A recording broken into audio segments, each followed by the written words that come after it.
And live. Hello, everybody, and welcome to another edition with another HRN show. We have a big topic today, and we have, of course, Dr. Selsky with us. He's doing this remotely.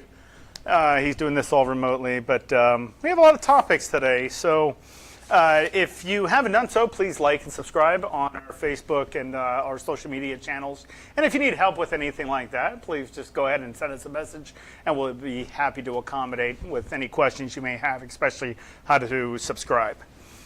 All right, so there is quite a few things. You know, I was, Dr. Selsky, I was taking my flight exam, and I found something very interesting that I never really looked at atmospheric pressures so closely before. And so what I did when I was taking this exam, it said, why is it harder for an airplane, okay, to take off in high temperatures versus in low temperatures? Why is it harder for an airplane to take off, meaning when it's taxiing to the runway and it has to take off?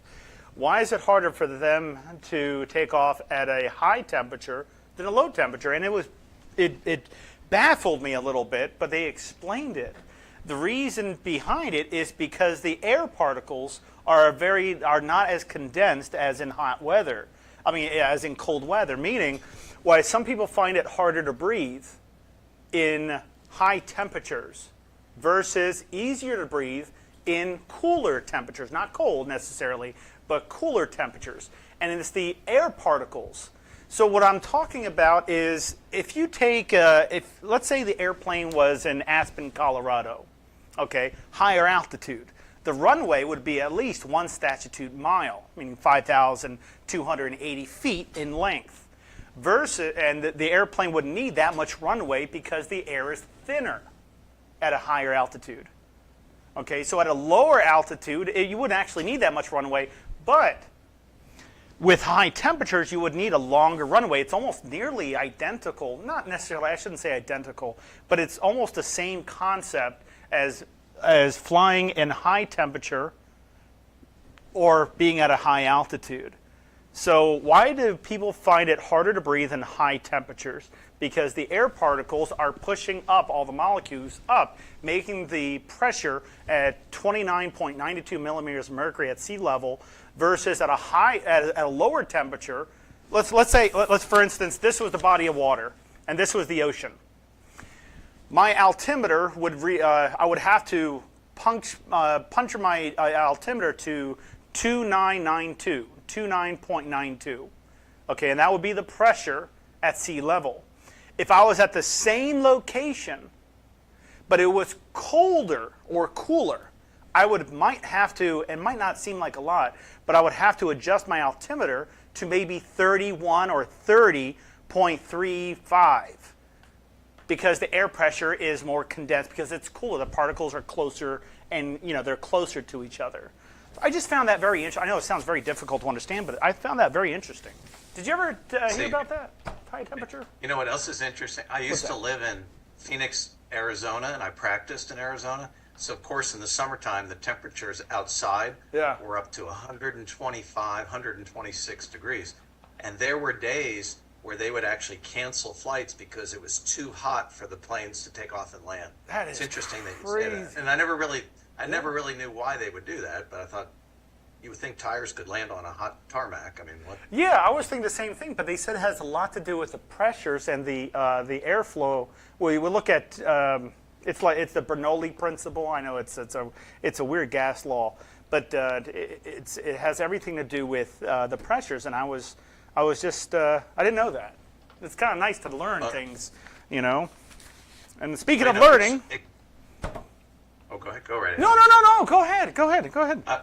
I was just going to say extremes of temperature are harder on your heart too, but for different reasons. So it's not so much the air particles and the pressure in the air, but extremes. So somebody getting in a hot tub, if they've had a lot of heart problems, a moderate temperature might be okay, but a real hot temperature, the person vasodilates, their blood pressure can drop and they can feel like they're going to black out.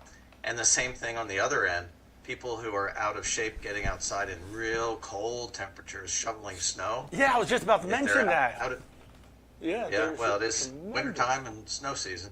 So if they're real out of shape and they get outside to do a lot of heavy work and they're not conditioned or fit or used to exercising, that also can trigger a cardiac event or a heart attack. So too hot, too cold might not be good on my end too.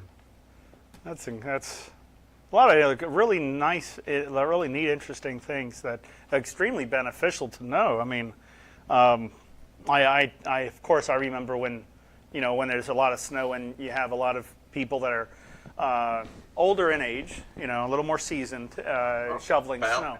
I put a little season on there. I'm 45, man. How are we defining that?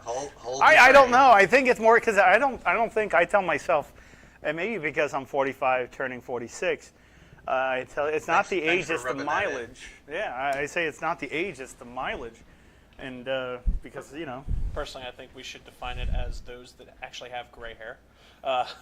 Or older. Or did you say hair at all? Gray hair. Sorry. Or hair at all. I know.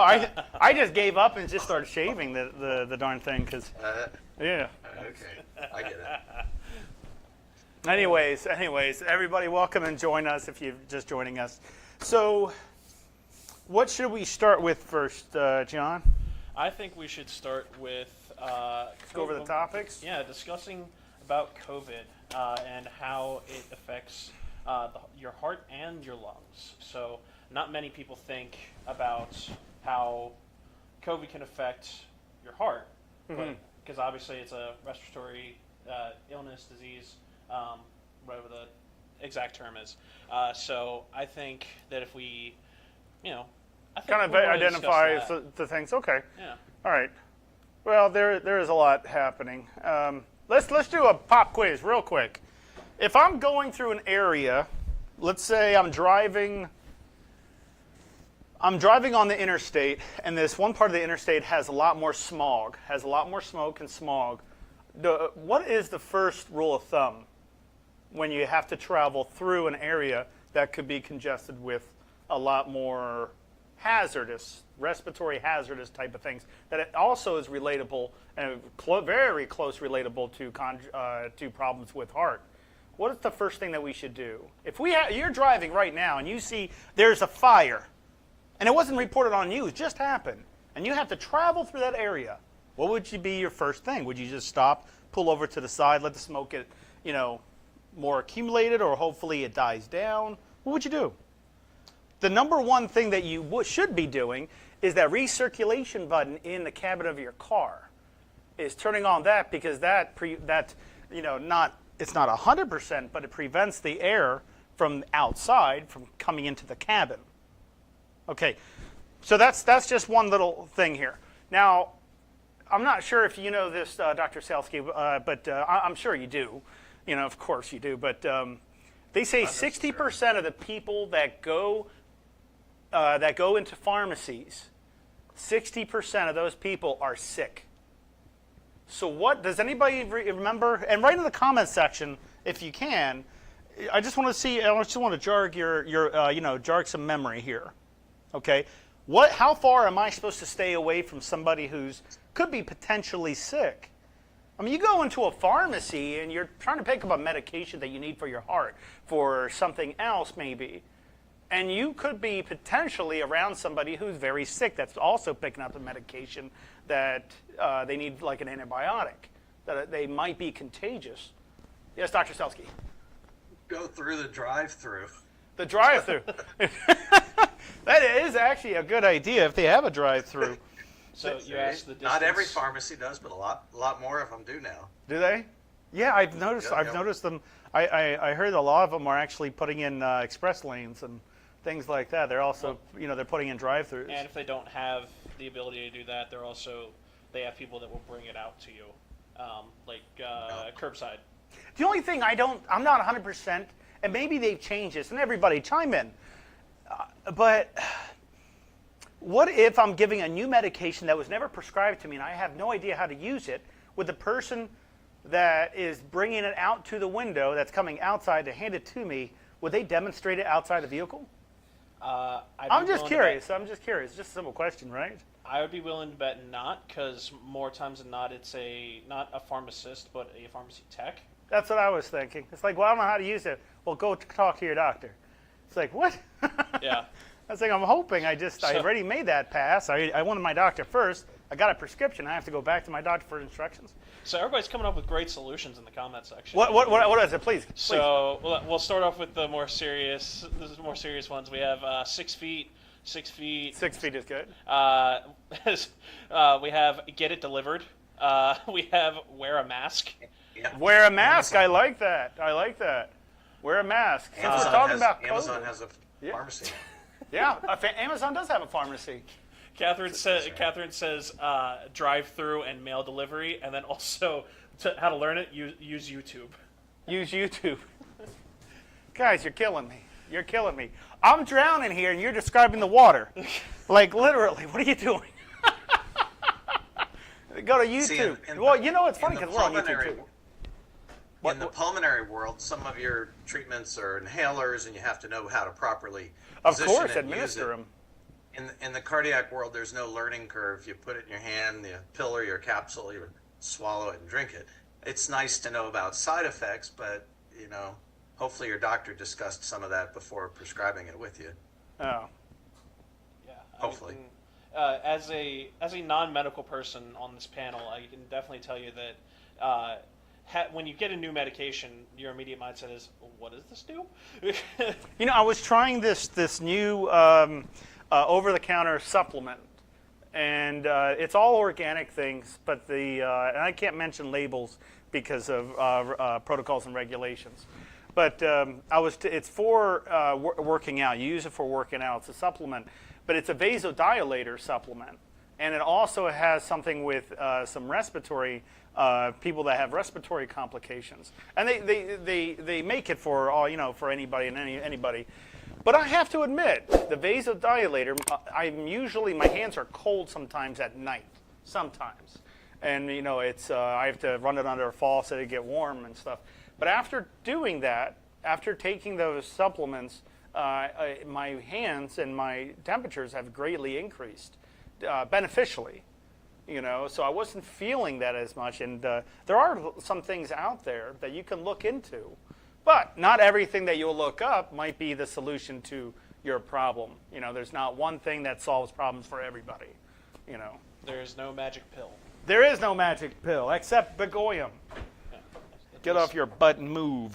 That's what they said. I think my Begoyum is running low. I need to refill it.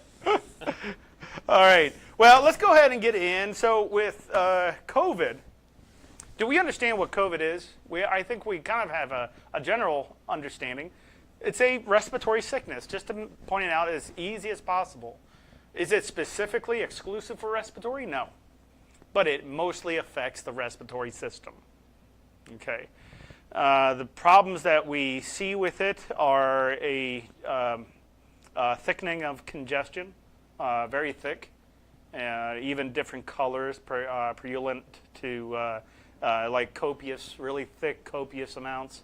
And they can be different colors, but everybody who's been through HRN before, when you're dehydrated, what's the first thing you should do to hydrate yourself? The answer is in the question. If you're dehydrated, what should you do? Drink water. Drink water, yes.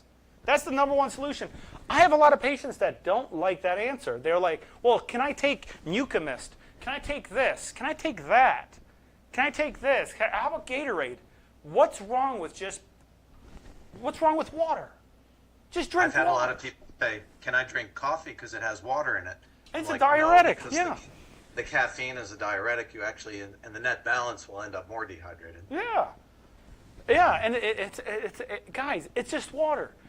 Look, if the first thing that comes to your mind of how something should be treated should always be invasive, that's the wrong approach. Find the easiest solution to something. You're dehydrated, drink water. I want to see if anybody was in my class that can remember. If you were in my class, you know how much I'm so picky with tests, and I like to be picky. I want to make sure that when you leave and you're good to go, that you got everything all nailed down. How would I feel if I was dehydrated by, let's say, only 12%? How would I feel? Anybody gives me right, you know what? I'll mail you one of these. Water jug holds 5 pounds of water. 16 ounces per pound, 2 gallons. So, while those answers are coming in, we have... I'm just joking. Pamela says you'll feel dizzy. Pamela, it's a good answer, but that is not the correct answer. Were you in my class? Michelle also says dizziness. Let's see what this is. Guys, I'm going to mail you one of these if you get it right. So far, no one's right yet. Just 12%. I'll give you 5 more seconds. Okay? I'll give you 5 more. Okay, ding, ding, ding. What are the answers that came up, just to make sure I didn't miss anybody? Right now. Right now. Still dizziness. Mouth will be dry. Think we need a refresher, Alex. Oh my gosh. You would be in a coma. 12% is all you need to land in a coma. 2% would make you feel lightheaded and dizzy. Your blood is starting to thicken up a little bit. You go to 8% and you stop sweating. You start getting really cold. Blood's getting too thick to push through. The heart's working overload. At 8%, you're walking on all fours. You cannot balance yourself.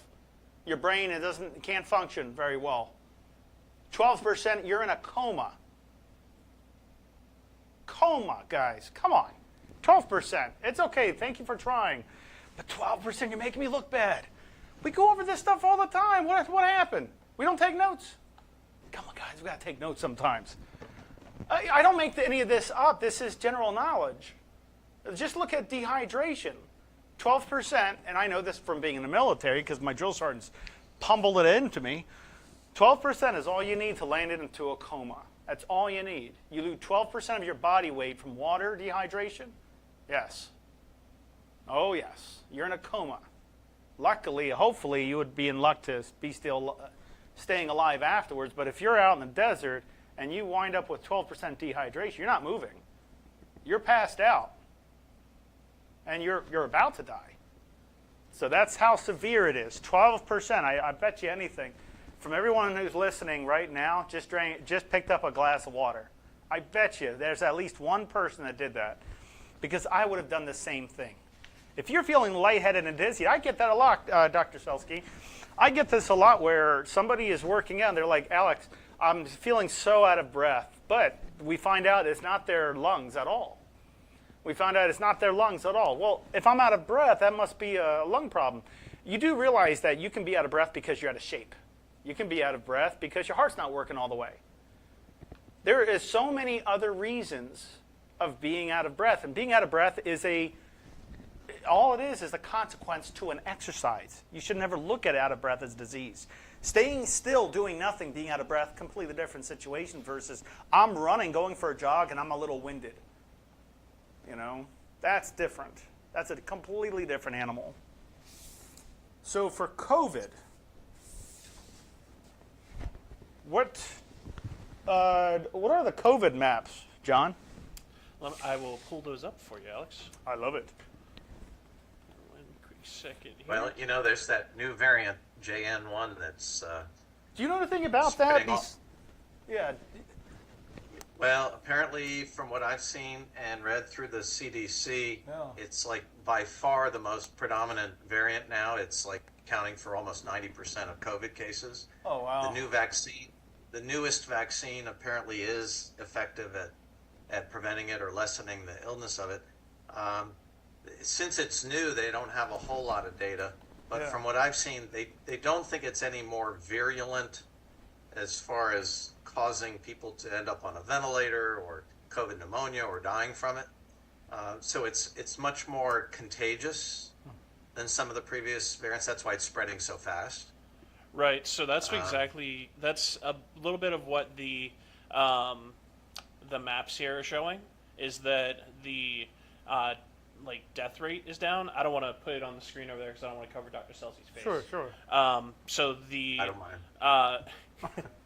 so the for hospital readmissions, like getting ill from it and like getting sick and like catching it is up to like 77.46%, but the death rate is down to, or is at 2.02%. Does anybody understand what these percentages?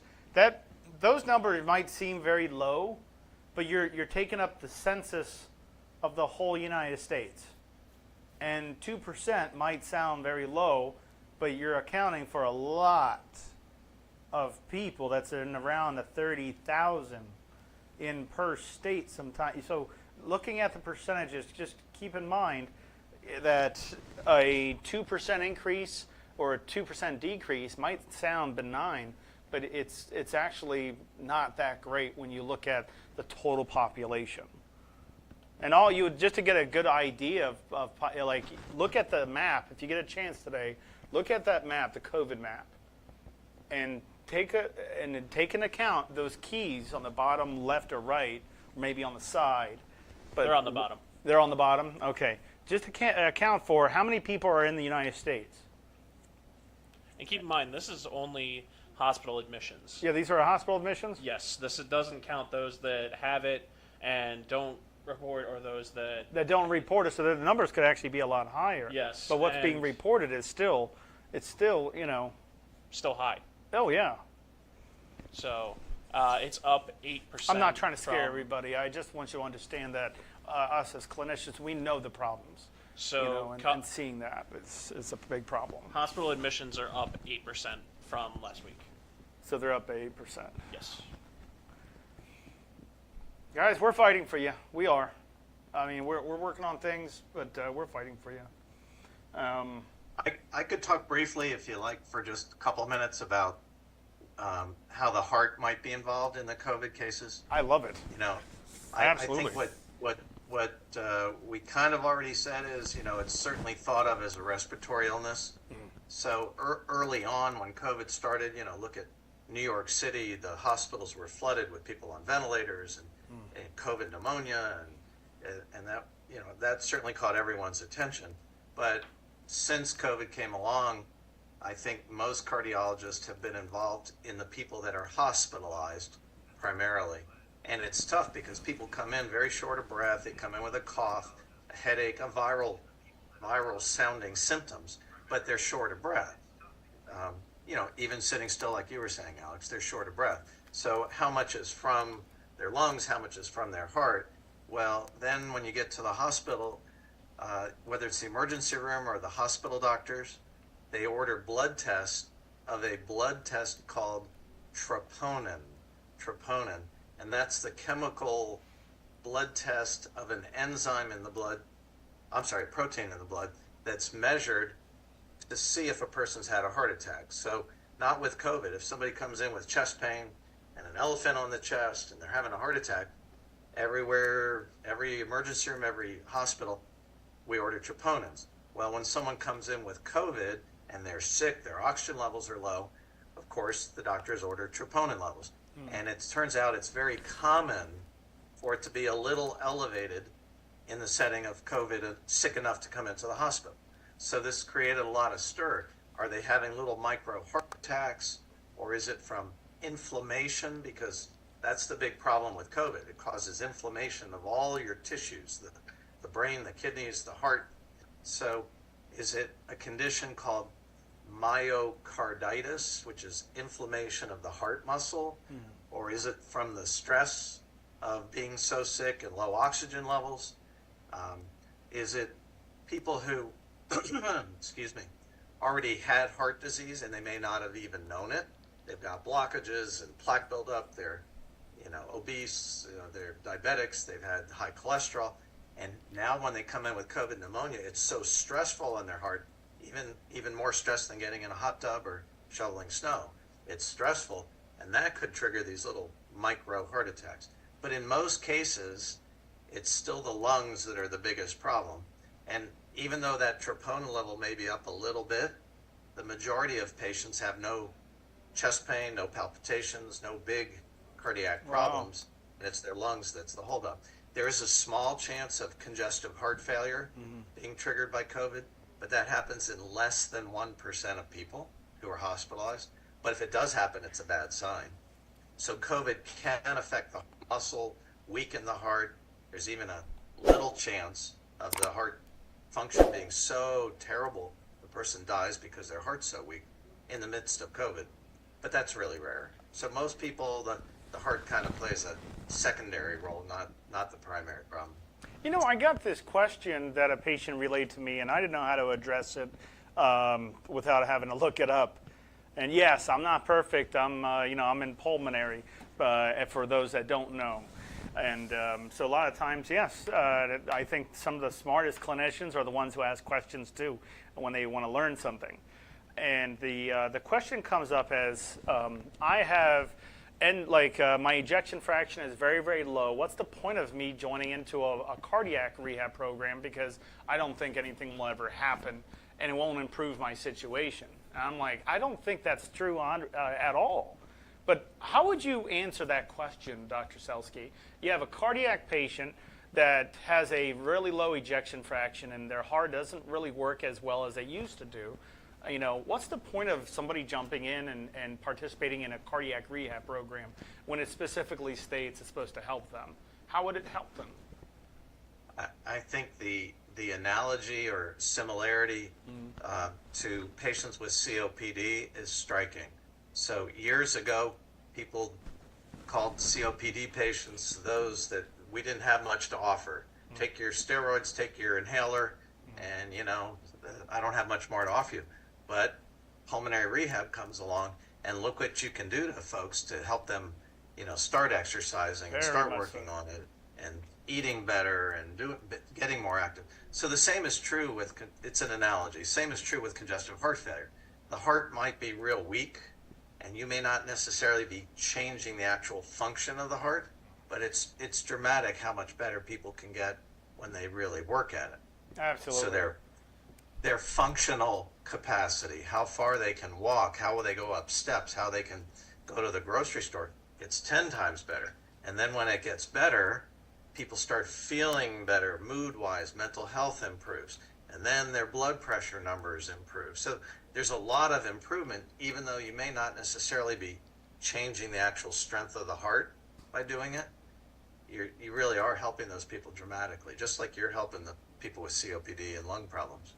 Yeah, so for everyone, just understand that even with heart, you have, let's say, severe to mild to moderate heart disease, even with pulmonary disease, oh yes, for rehabilitation, you're here to rehabilitate the lungs, or you're here to rehabilitate the heart. So don't think that you're going into a program that won't work for you. It'll work by making it easier to manage your disease, making it much easier to go from point A to point B, because now you're getting stronger, right? Now, how are you getting stronger? You're working out with clinicians.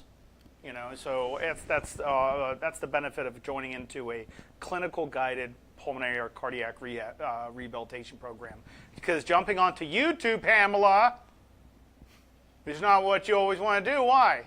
Because what did we learn from, come on, Pamela, you've been in my other ones too.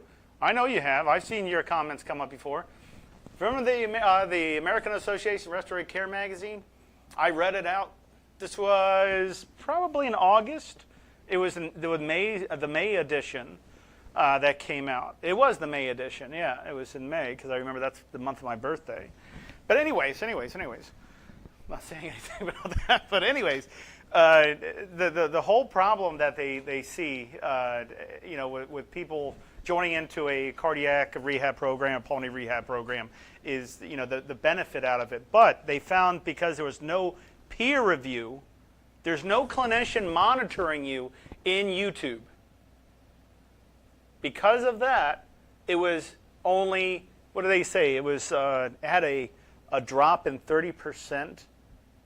It was horrible. It was like it was like a 3 to, and I have to bring this back out, I believe it was 1 to 3% improvement. It was a very, very low improvement.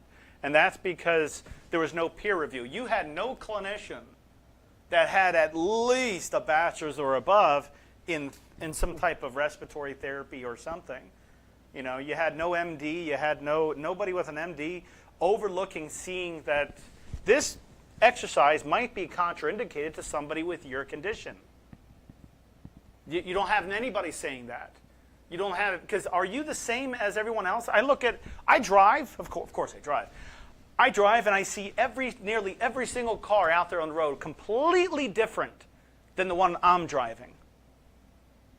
And what does that mean? Everybody's thought process of what they feel is a good vehicle are completely different from amongst everybody. And when you see a car that's almost exactly like yours, you're like, that's my other me, you know? You're like, oh, we have something to relate about. But most of the time you're in traffic, there's buses, there's vans and stuff. Everybody picked their own vehicle to drive. So you can't think for a second that my thought process of doing this, and your intention might be clear, you're trying to rehabilitate yourself, you're trying to help yourself, but you're wondering why you're not improving greatly. And why did YouTube fail? It did. I'm sorry, guys, this is already published paper, whether we like it or not. This is a fact. You know I'm on your side. But you go on YouTube for free videos and you have no one overseeing it because you feel that you're smarter than a doctor, smarter than a respiratory therapist, smarter than a nurse. And that, I'm not trying to put anybody down, but there's a reason why they go to school for so long and they have to take all these tests and continue education. It's because medical science is always changing.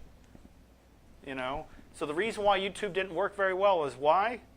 Because there's no peer review. Pamela, you go on and you see a respiratory medication. It says, okay, do this. You're going to shake it up and you put it in your mouth and all that jazz, right? But what if the person taking the respiratory medication, did it ever go over flow rate of how fast? No. Did it ever go maybe over a spacer? Maybe it did. Maybe it went over a spacer. Okay, maybe it went over a spacer. Maybe the medication was given with a different delivery device. What if it was given through a nebulizer versus a metered dose inhaler? Okay, I mean, there's a lot of mistakes, but you always want peer review. That's what makes the program successful, and you know, and the patient's complications more successful when they're trying to alter the outcome. So I just want to make sure that did anybody say anything about that? Because I saw a lot of things jump up on there, John. Yes, so we have Michelle that is saying thank you. You're welcome. Pamela she says LOL. LOL. from you. You know I love you, Pamela, but come on. I want to make sure people know that YouTube is not always the correct answer because you don't know if they're clinicians. Yeah. You know we're clinicians because we're licensed and you can look us up. So actually, this just came in from Pamela. She says there's plenty of essentially plenty of Joe Schmoes out there. Yeah. So that's why she uses My New Lungs, and she's learned a lot from My New Lungs. I love it, love it, love it. So we actually have a question here for Dr. Selsky and what he was talking about. Beautiful. Regarding that blood test. It's from a Facebook user.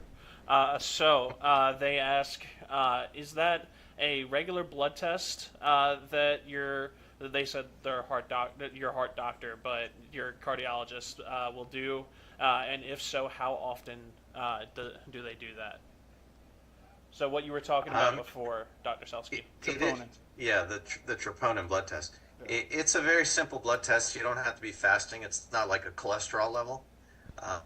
But again, the primary reason for ordering a troponin is to see if the person's had a heart attack. So it's a rarely done test as an outpatient or in the office because I guess there's an unwritten rule. If you're seeing a cardiologist and they think that you might have had a heart attack, you don't belong in the office, you belong at the hospital.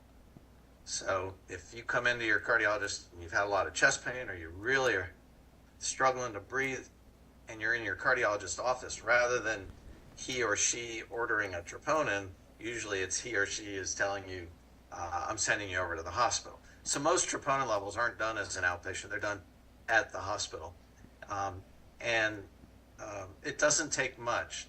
Sometimes we used to joke a little bit about it, but anybody coming in through the emergency room, if you say you were slightly short of breath 2 weeks ago, the emergency room doctor is going to order a troponin. If your EKG showed one extra beat, they go, that's it, we're going to order a troponin. It's almost ordered too much, but that's a hospital test to see if you had a heart attack. And if it's elevated, abnormally high, then usually they call in a cardiologist to come see you at the hospital to evaluate, hey, what's this all about? Is it just a little slight thing from COVID? Is the person really having a heart attack? So hope that answers it. But it's 99% of the time just a hospital test. No. So before we continue with our conversation here, I just want to give a quick read from our sponsor, the Delta V. Delta V is the groundbreaking all-in-one lung training solution with adjustable airflow. Delta V has a range of customizable airflow settings, allowing you to adjust it for your specific respiratory training needs. By integrating an incentive spirometer, Delta V offers you the ability to monitor your lung capacity and chart your progress. Whether you're an athlete or someone with a respiratory illness, Delta V serves as your ultimate ally. Visit our website, deltav.rehab, or call us at 410-871-4601 to secure your Delta V today. So thank you, Dr. Selsky, for clarifying that. For that Facebook user. So anyone, if you have any other questions, please feel free to put them in the comments section. We'll make sure that they get asked today. We'll make sure that they get asked and answered. So going back to what we were talking about for regarding COVID, and let me interrupt you there, John. I'm sorry. No, that's fine. Just real quick, I think one thing worth mentioning. It's one thing to be sick and hospitalized with COVID or COVID pneumonia and low oxygen levels, and your troponin levels are up a little bit. But I think more commonly, patients don't go to the hospital. They have a milder case or a moderate case, and what we're now seeing a lot of, and everybody talks a lot about, is long COVID. That's actually interesting that you say that, because I am curious as to the effects that we don't even hear about, that the maps don't cover. You know what I mean? The long-term effects, whether that be a respiratory illness or even something else. Like what was it called? COVID fog on the brain, for example. Same idea. So long COVID basically means the person's more than 2 months out from their COVID infection, but they still don't feel well. So a lot of people with COVID have a lot of what doctors call non-specific symptoms: tired, fatigue, weakness. They're more short of breath. They have a persistent cough. So even though the COVID infection is over, 3 months, 4 months, 6 months later, a lot of these folks are still having an incomplete recovery. I guess that's how you could put it, an incomplete recovery. And I think the data suggests that the sicker the person was at the beginning, the slower the recovery tends to be. So if you look at people that were sick enough to end up hospitalized in the intensive care unit on a ventilator, God forbid, oh my goodness, they may survive that, but the recovery is super slow. A lot of those people, even at a year out, are still not 100% back to normal. Sometimes it affects the brain function even 6 months or a year later.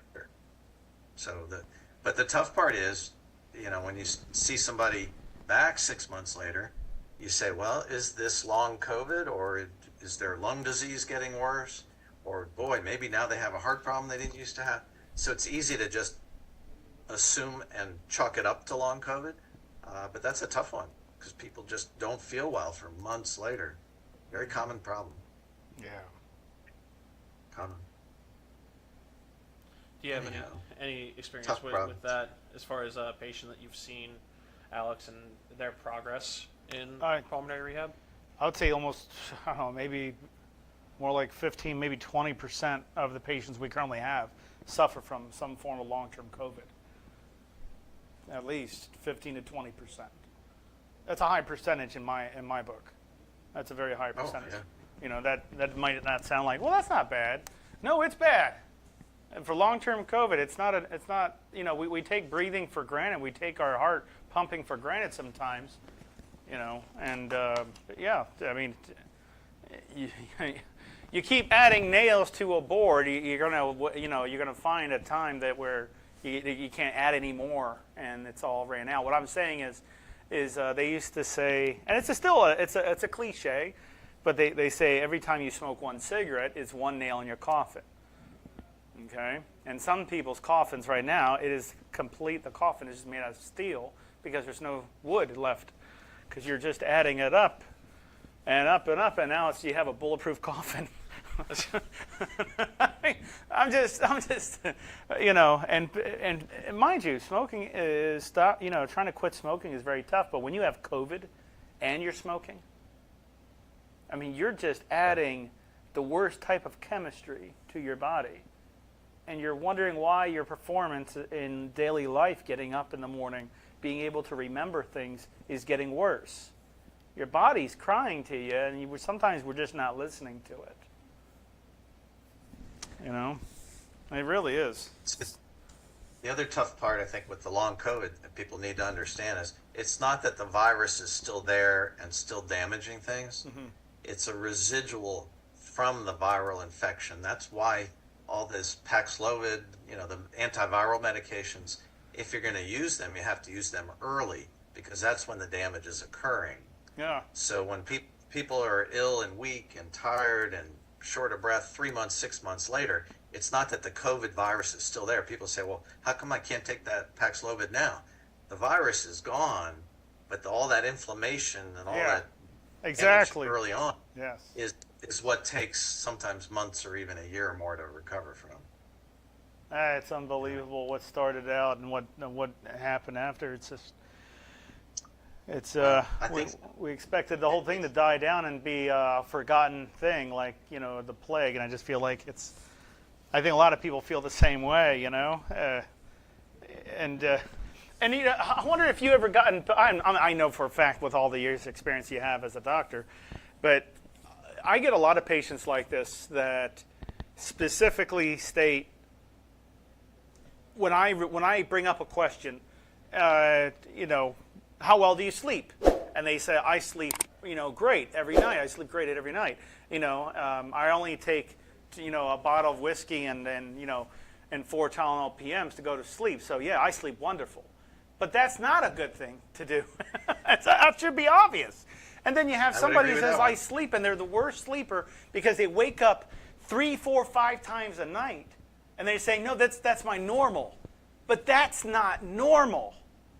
No, I've done this for years.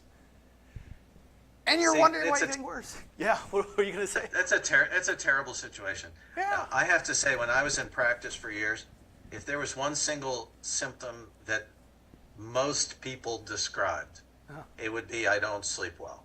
So that's not why they were there. I mean, we talk about their heart issues, but the average patient doesn't sleep well. So in men, I think a lot of times it's they wake up because their prostate's enlarged and they have to urinate 3 or 4 times, but then they can't get back to sleep.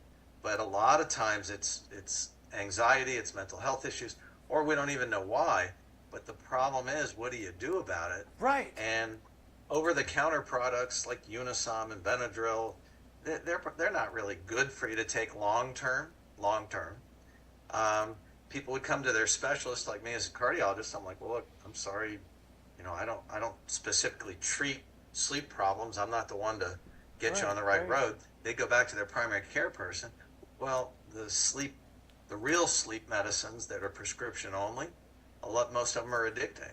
So then your primary doesn't really want to give them to you. So the patient's like, well, what do I do now? The over-the-counter is no good. My cardiologist doesn't want to help me with it. And my primary doesn't want to give me a prescription drug because they're addicting. You know, so then people go on the internet and YouTubes. Right.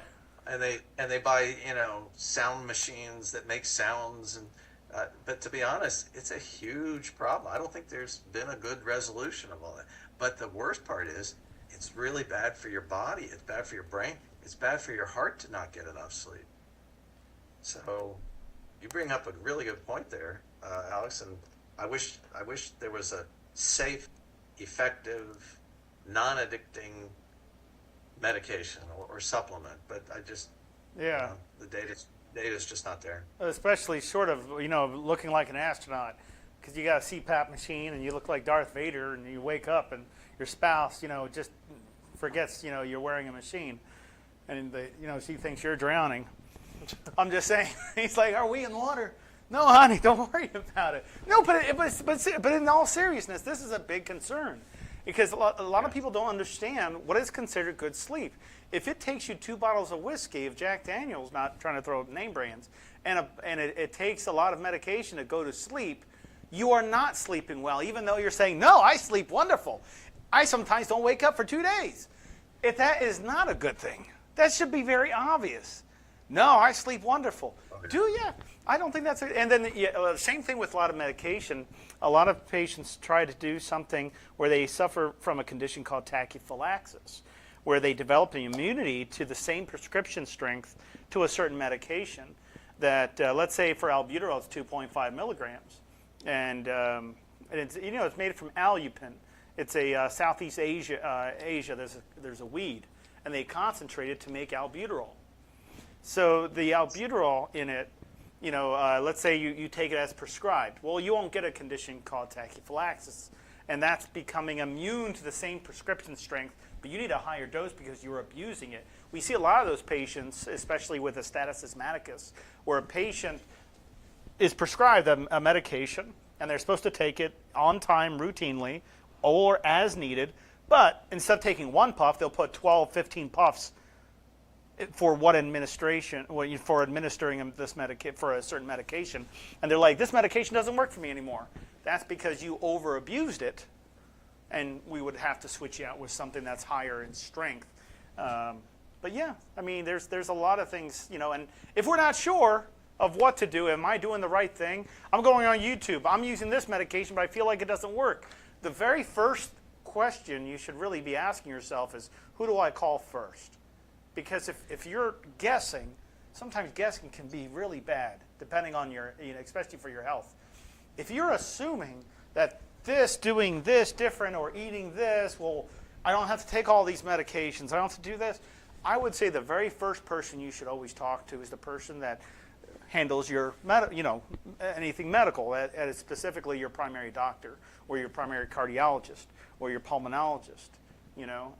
Never guess these things because, it's. I wish I can just watch everything on YouTube and become proficient of how to do a brain transplant, but I would never go to somebody who can do that. That was on YouTube. I would go to a doctor that was actually, you know what I mean. I'm not trying to be funny about it, but it is serious. There was that person that had a tracheostomy, and they were using a shotgun cleaner, pipe cleaner, for their own throat, and they were wondering why they were always coughing up blood. But they were relaying to another doctor that brought it up to my attention I've been doing this for years. It doesn't mean it's the right thing to do. You are not a shotgun. Tell that to my wife. I was like you can't be doing things like that. It's going to hurt you. And it's like some people don't really understand that. Oh, I've been doing that for years. You've been smoking for years too, right? Yeah. I said, do you have lung disease? Well, yeah, because I smoked a lot. So, do you understand that when you start doing something, you do it routinely, it could cause an adverse effect later on. That's all I'm saying. Not trying to be funny. So we actually have a comment from Catherine saying that she actually went from broken sleep to sound sleep since she's been in the HRN program. And it didn't take 3 bottles of whiskey? Thank you! We did it! Thank you. I think if there's one thing that might help, it's not a perfect solution. I think it's to get on a better level with everything. Your diet, your activity, healthy habits. Exercise does help get you in a state where you can relax more. I think, watching some of the news at night's a bad idea. Drinking alcohol it may make you feel sleepy, but it's not as you were just saying, it's not a restful type of sleep. Trying to cut back on caffeine, I all have a problem with bad that habits. myself. Yeah, caffeine. And maybe, looking at why do we all feel so stressed? So I think trying to get healthy habits for stress, take up something relaxing, reading or crossword puzzles or crocheting or knitting or, something relaxing in the evening instead of feeling wound up. I know. Absolutely. I think our viewer there had a good point. So, Good point. actually, this brings up a question that actually somebody asked, or a comment that somebody asked, saying that exercise will be your best medicine to get through most symptoms. Do you confer with that, and or does it depend on the issue? Because I thought you were going to say, do you concur? I was going to say concur, but anyway, in terms of, because this was related to COVID. However, I think you could apply it to most illnesses, most diseases. What do you guys think? Yeah. Oh, did you guys know? I wonder if everyone knows. I'm not sure if this news was relayed to you, but we found out that you can actually come back into the program, into HRN, right, on a maintenance program and not being any cost to you besides being monitored. So we're working something out where you wouldn't have to pay out of pocket, and you can actually join in for like 6 sessions a month, but you don't pay anything out of pocket, as long as you can use a monitoring device that your insurance pays, but you don't actually pay out of pocket for. So we're working on something like that, guys. Just keep that in loop. And that's why it's always good to subscribe to us so you can keep up with the latest trends and information, especially any topics anybody brings about. As like I said, if you have a topic in mind that you want us to discuss, we'll be interested to know what that is, and we'll be happy to address that. We're getting a lot of oohs and oh, you got a lot of oohs. Nices. I like oohs.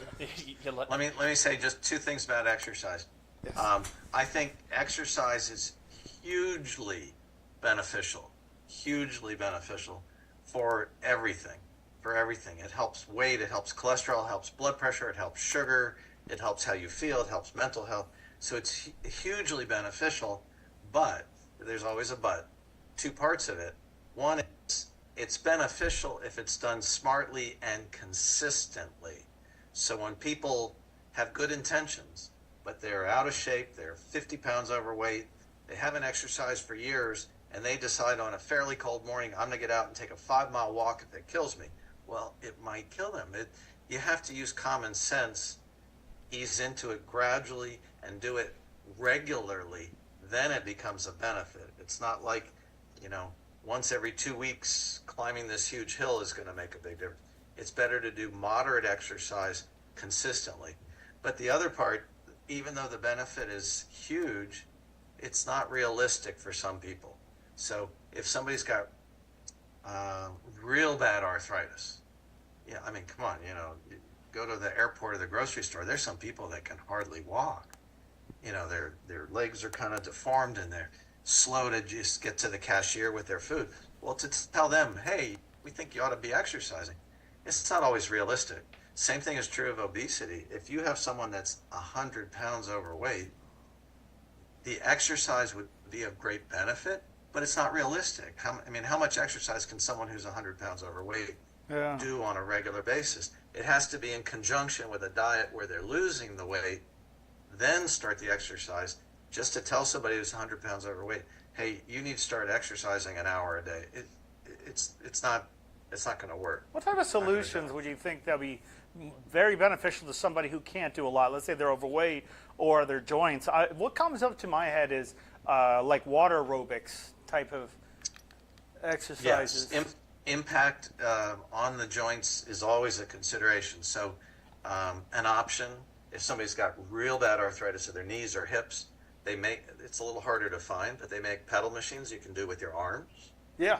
So at least you're getting some cardio. But swimming is great exercise because you're buoyant. So it's not weight bearing like jogging or walking on a treadmill. You're floating and buoyant. But the problem there is not everybody has access to a pool, especially in the wintertime when it's cold. You'd have to go to a YMCA or join a gym, and some people don't have the funds or money to do that. So it's a great idea, but not always, It's not convenient. within driving distance or affordable. But that's a great thought too. So I want to get to this question before we sign off because we're running low on time here. Sure. This is And we have to do a dad joke because I got prepared this time because last time you had all these dad jokes. Oh, I got one. I got one, but I can say it afterwards. We'll do it quickly. We'll do it. Yeah. okay. All right. So this is a circulation issue or a circulation question from Facebook. So Michelle asks. So she has frozen shoulder, as she calls it, and she Yep, I know what that says is. that she's gone to her doctor and her orthopedic surgeon, and they weren't able to help. But she's in constant pain. She's in constant pain from this blood flow issue. How can she help that? What would be her best or her next step? I'm not sure, John, if there's misinterpretation of the question there because frozen shoulder is an orthopedic problem. Again, I'm a heart specialist. I know little bits about frozen shoulder, but frozen shoulder is where the joint develop scarring and adhesions almost like in your belly, but in the joint. So people with a frozen shoulder can't lift their arm up and down because the shoulder joint doesn't allow the ball to move within the joint. So typically when somebody has to lift something, they'll turn their body because they can't move the shoulder joint. But that's an orthopedic problem. So that's not circulatory at all. Now, somebody with a frozen shoulder may have other circulation issues and may need to exercise. I get that. But frozen shoulder is never from at least to my knowledge, from a circulatory problem of blood flow to the shoulder. It's not a blood flow thing. But again, if we were talking about exercise, you're not going to be able to do anything, with the treadmill or with the arm cycle thing. But like we were saying, certain things are better for certain parts of the body. Sit on a stationary bike, hold your shoulders still, and you can't see that I'm doing it, but I'm bouncing up and down. You can pedal your legs and keep your shoulders still. Mm-hmm. So you could get exercise with a frozen shoulder as long as it doesn't involve. You wouldn't want to be doing an elliptical because that you're grabbing that bar and moving the shoulder. So what do you think, Alex? Well, there's a lot of pros and cons, but I think if somebody had if they're showing signs and symptoms of a complication, I don't like to just give somebody an answer. I like to research it and see maybe this solution, because not all solutions are made for each and every person. Mm-hmm. So I would think the best thing to do is go through an assessment, just to keep everything safe, guys. That's all. Yeah. We're just trying to keep everybody safe, because if we do something that would be beneficial to somebody, but let's say that person also has a bad back, let's say they also have a surgery and we're asking them to do a 180-degree turn rotation with a rotator cuff and it rips rips something, that's going to cause a lot of problems. So it's always best to, I don't want to say dissect the assessment, but just seeing where's the problem and what other problems that may also contribute to that problem. Mm-hmm. And get specific advice from your own providers. Exactly. Because they know your whole body. We're giving you kind of generic advice. Exactly. That's exactly correct. Yes. Well, I think that's why also she came to us to try and get, I guess, that real answer and what what the next step would be. So, yeah. Okay. But Alex, do you have a dad joke, Alex? Yes. Why should you knock on the fridge before opening it? You wake up middle of the night, and I do this. You wake up in the middle of the night and you get a little hungry. Why should you knock on the refrigerator door before you open it? Does anybody know? Anybody want to give an answer to this? You knock because there could be some salad dressing. oh gosh. There could be some salad dressing. I get it. What do you got? No, that was good. No, guys, come on. You got my back. Come on, Michelle, Pamela, and everybody. Come on, true. Dressing or undressing, right? Yeah. Right. I have one that's equally good, although if you call it good. All right, ready? And I'm not very good at jokes, but that's why it's short. What's the quickest way to a man's heart? Food, right? What? Through his chest with a scalpel. That's such a cardiac thing. On, You know, come on. you know what? Like, Quickest way- do you ever see that? Quickest way in there. Yeah, but An opening. there was this clip of it was something like a Got Milk commercial, and the doctor was the waiter. The doctor was the waiter. It was funny, and so the people are sitting down at the table, and the doctor that's actually a waiter now. He was just making some extra money or something. I don't know what the reason is. But he comes over, he says, "What would you like?" He said, "I would like some eggs and things." And he says, "Oh, so you want a placenta? One placenta?" Because he was using all medical lingo. Even though it's 100% correct, it sounded disgusting. So you want me to take some placenta and an embryo and mix them up and fry it up for you to eat? Well, the people at the table were like, well, that's what eggs are. Did you not know that? He's like, what? Don't say it like that. That's disgusting. Well, that's never, and it says never, ever hire a doctor as a waiter. It was so funny. But anyways, I probably butchered it. You get it? Well, Michelle said. What did Michelle say? She said, "Why to go with your dad joke? Why would they be afraid? Because Alex might be staring at you through the refrigerator door." Oh my god! Yeah, I'm picky. I know. Well, guys, that is it. That's all the time we have, right? Yep, that is all the time we have. Guys have topics. Please bring them up. I'd like to bring up this topic on weight loss and, improving heart health and disease and, building endurance. I really like a lot of these topics. So if you have a topic in mind that you feel that we haven't addressed, please bring them up by simply commenting on our feeds, and we'll take a look at them and see if they're good topics. Okay. Right. Not putting any topics up there like they're not good topics. They're all relevant, of course, but we just want to make sure we get appropriate topics. Do you have anything you would like to add there, Dr. Selsky? No, I was just going to thank everybody for watching. Yeah, thank you all.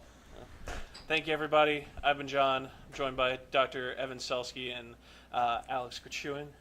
Thank you all so much. Thank you. Bye-bye. All right. Thanks.